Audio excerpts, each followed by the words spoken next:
This video is for using NMR in order to monitor reactions.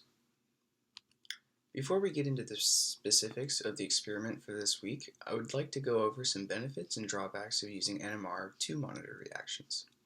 Some of the benefits involved automated programming and processing, the facile analysis when using heteronuclei, small reaction volumes that are typically required, and when using an internal standard, you can quantify the yield and/or concentration of various peaks throughout the reaction. However, there are also several drawbacks to using NMR to monitor reactions. This does require homogeneous reaction mixture and often extended T1 relaxation delays in order to effectively have quantitative NMR. Deuterated solvents can become quite expensive. For example, in this experiment, you'll see deuterated dichloromethane, which is a notably expensive deuterated solvent. And the reactants, products, intermediates, as well as the internal standard need to be baseline separated in order to accurately quantify throughout reaction progress. So the assignment this week is as followed. The electrophile A is being added to by B in order to produce product C. Now, A, being the electrophile containing a trifluoromethyl group, can be monitored directly by fluorine NMR. B is the nucleophile, and we notice that there are no fluorines attached, so this actually can't be monitored by fluorine, but we could monitor it indirectly if needed. C is the product, and we can monitor that directly by fluorine NMR. And lastly, D is our internal standard, which is used in order to help calculate concentrations at each point in time. And so this is the one thing that is remaining constant, and this is something that we know the concentration of and is required in order to do quantitative NMR. Now, a little bit behind the automated process of acquiring these spectra, this involves programming icon NMR at various time intervals to acquire spectra. Now, specifically for fluorine NMR, it's good to use a longer relaxation delay, around 25 seconds, and this is to make sure that your nucleus fully relaxes and that all possible signal can be acquired, as any loss of signal due to not waiting long enough could then lead to inaccurate data. And then from there, you can go ahead and set up the reaction in the NMR tube and collect data. In general, I recommend setting up your experiment prior to actually putting the reaction into the NMR tube because when you're doing that on the fly, it can get a little stressful. Now, from the NMR spectra that you would collect and are available on Canvas, the first thing that needs to be done is processing and integrating various resonances that pertain to the starting material, product, as well as the internal standard. The first thing to do with all of these spectra is to baseline correct with Whittaker Smoother on Mestranova. And in general, I recommend this for fluorine, phosphorus, as well as silicon. Next, you'll go and integrate peak D, A, and C for each spectrum. And I want to point out that you always want to do D first, the internal standard. And this is because the internal standard will be normalized to 1, and this will just make your calculations a lot easier later on when you're going to concentration. And from there, once you've finished all 12 spectra, you can input those integration values for A, C, and D into the spreadsheet, and those columns are labeled for you. And keep in mind, for each trial, you'll be able to calculate the concentrations for A and C. Now for time, you're not going to need to do that because I've already included those parameters in the spreadsheet.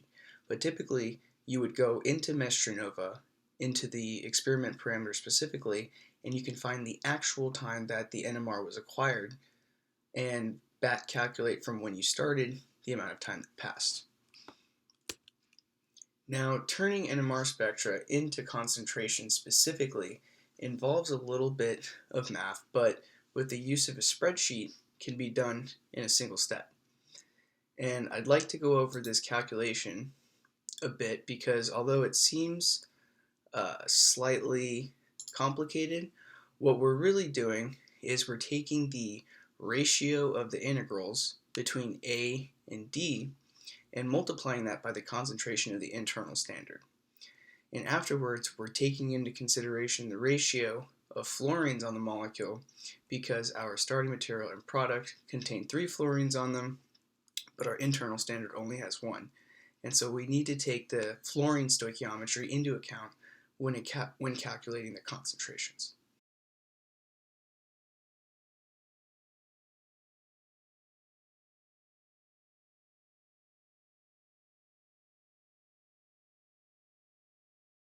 Of processing a single NMR spectrum and inputting it into the spreadsheet.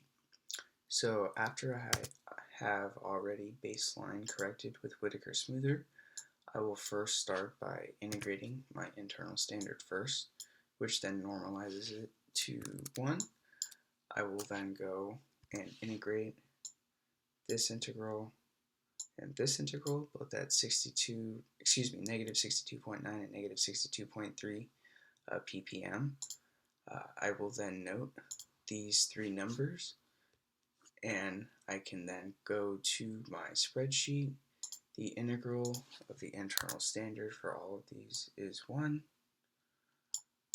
and the starting material integral for that particular value is 23.89, and the integral for C, or the product at that point, is 1.39. And so that is an example of integrating the spectra and then inputting the values into the spreadsheet. And as you can see over on this side, the concentrations are automatically calculated as the equations are built in. Once you've filled your kinetics template in and you have calculated your first concentration, a quick tip is that you can, once you see this black cross, you can drag all the way down, and that calculation that you did is taken all the way until you drag it. So from there, you can go ahead and finish your calculations, and this is why using a spreadsheet is particularly useful, because instead of doing all of those calculations one by one, by putting them all on the spreadsheet, you just did it all at once. From there, the requirement for the assignment this week is to then submit a plot of concentration versus time. And so what you can do is you can highlight that section. You can go to Insert, a scattered plot. You can select Data, and then you need your X values to be time. And then from there, you have your finished plot. And I believe you want starting material as well as product. And you'll want to include a labeled graph so that you can distinguish what is what. Of a plot that you would submit in the Excel document for the assignment this week. I'd like to point out that for this plot you want to include a title as well as axes titles, so concentration and time with the units that are used. And for this week it is acceptable to use the letters that were noted for the starting material and product based on the equation